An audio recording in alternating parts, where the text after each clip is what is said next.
The Sandymount Strand on the east coast of Ireland, adjacent to the village and suburb of Sandymount in Dublin. It is part of South Bull, a major component of the south side of Dublin Bay and part of the Dublin Bay Biosphere Reserve. South Bull is a mirror to the North Bull sandbank, which grew into North Bull Island. Sandymount Strand is a popular place for locals to take a walk. People and in the past there is no longer public vehicular access. Cars have been occasionally trapped by the incoming tide. A large inlet of water that remains even at low tide is known locally as Caca Lake. History. In the 1930s, the Strand was included as a suggested location for the construction of a new Dublin port.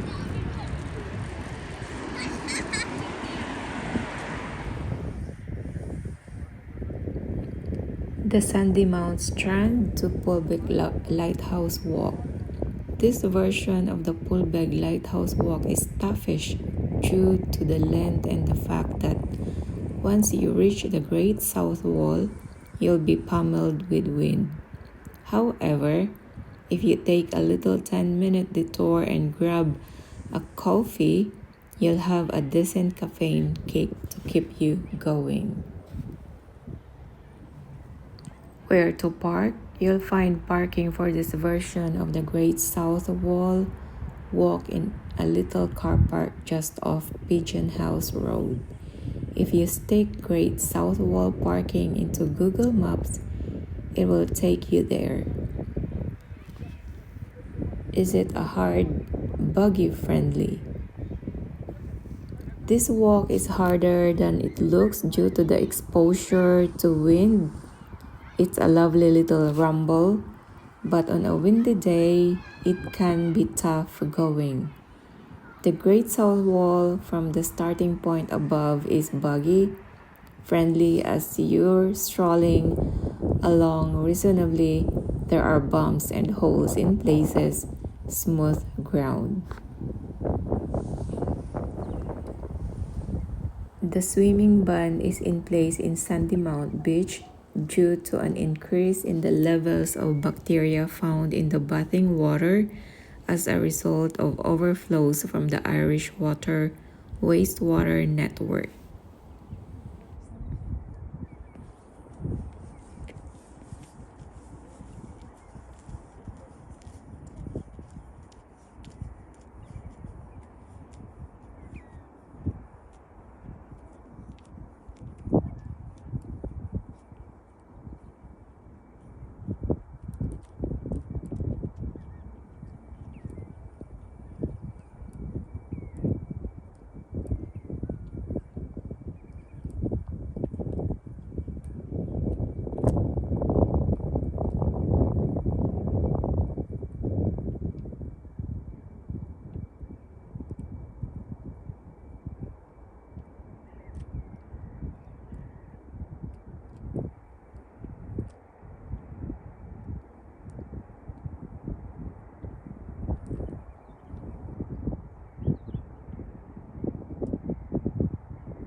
Irish Town Nature Park, Dublin, is a small man-made park between Irish Town and Sandymount Strand in Dublin 4, Ireland that offers several kilometers of walking trails along the Poolbeg Peninsula.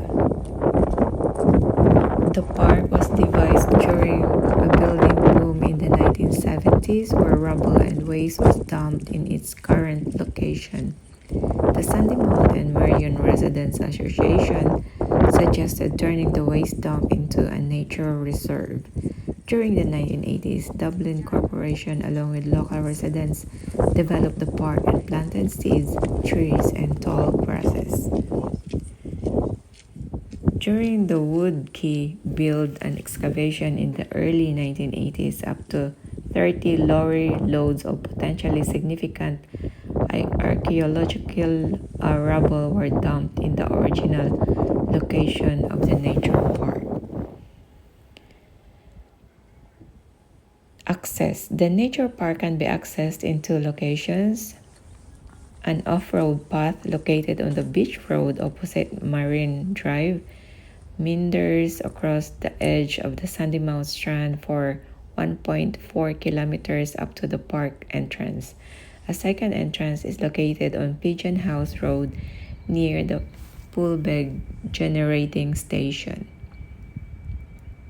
Fauna. The park is rich in plant species. Grassland species in the nature park have included Lolium perenne, Pistolaca rubra, Agrostis stolonifera, Cercium arvense, blackberry plants, Bronus spinosa, Sambucus nigra, and Fraxinus excelsior. The two exotic species are also present, Acer pseudoplatanus and Rhinotria japonica. Fauna. Many species of birds including skylarks, linnets, dunnocks, stonechants, herons, and brent geese visit the park every year. The park is also home to the pyramidal orchid, red-tailed bumblebee, and a rare beetle, Edimira lorida.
The Great South Wall, also sometimes called the South Bull Wall of the Port of Dublin, extends from the tip of the Poolbeg Peninsula more than 4 kilometers out into the Dublin Bay. It was the world's longest seawall at the time of its construction and remains one of the longest in Europe. It faces the newer Bull Wall and has one of 4 lighthouses at its end. History. Dublin Bay had a long-running problem with silting, notably at the mouth of the River Liffey, and held major sandbanks, notably the North Bull and South Bull, both hard, sand-dry, and at lower water.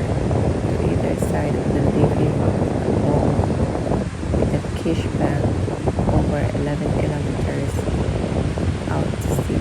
Between the North and South Bulls, the sandbar existed, rising over time, limiting access to the city quays. Furthermore, the shape of the Liffey estuary was rather different from the present day, with the river channel not fully enclosed, much of the Pier Street, then Lazy Hill, running along the shore, which then bent sharply south, running in a diagonal to Irish Town, with Ringsend being a narrow sand spit projecting north into the bay. To Ringsend, reclamation of the land between the city and Ringsend progressed during the 17th and early 18th century, accelerated by the foundation of the Ballast Office in 1707 and by the granting of an estate there to Sir John Rogerson in 1730. Rogerson paid for a massive quay all the way to a new mouth of the River Dodder adjacent to Ringsend.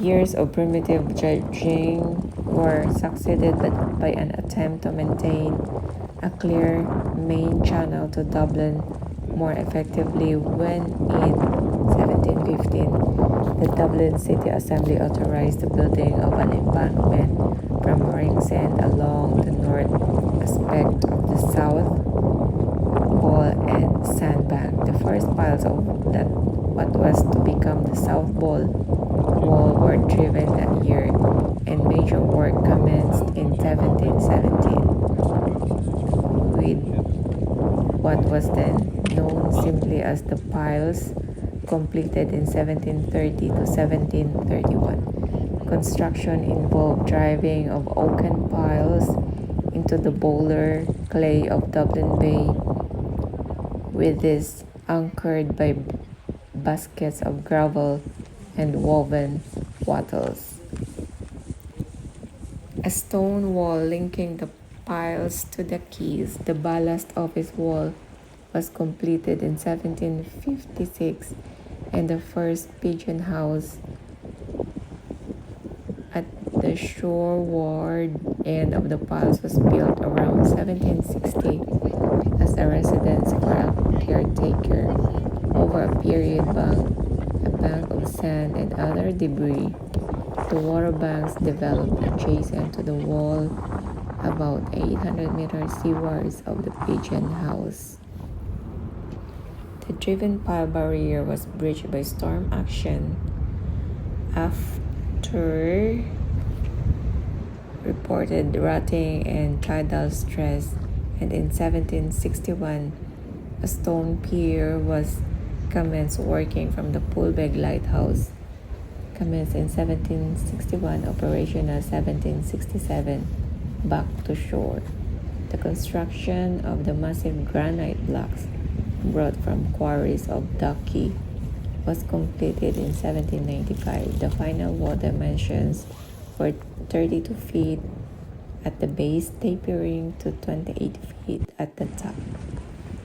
In the meantime, in 1791, the Pigeon House Harbor was planned, while in 1793, a gun battery named Half Moon Battery for its shape was built about 800 meters shorewards of the lighthouse.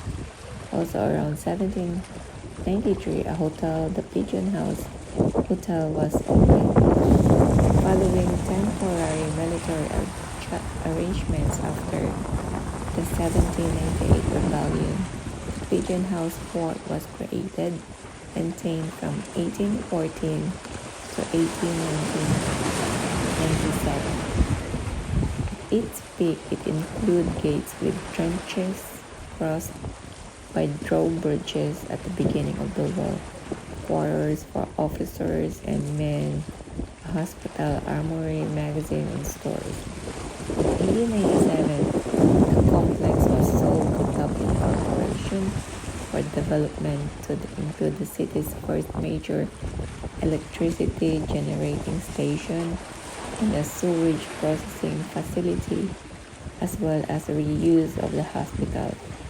This followed the installation between 1878 and 1881 of a sewage pipe along the wall, discharging at the White Bank. Structure and access. Much of the wall is now encompassed by port facilities or lies between the Poolbeg Generation Station complex. Public access now generally begins with a part of the wall just beyond the power station, which has parking adjacent. The area is no longer served by public transport since changes to Dublin bus routes in mid-May 2012 saw the limited service to Poolbeg Power Station discontinued. The last bus operated on the morning of Saturday, 12 May 2012. At the seaward end of the wall stands the red-painted Poolbeg Lighthouse, standing in its current form since 1820, having replaced an earlier light tower, which in turn replaced a 1782 lightship. The Ordnance Survey and later Ordnance Survey Ireland used the low water mark of the spring tide on 8 April 1837 at the lighthouse as the standard height datum for Ireland until 1958.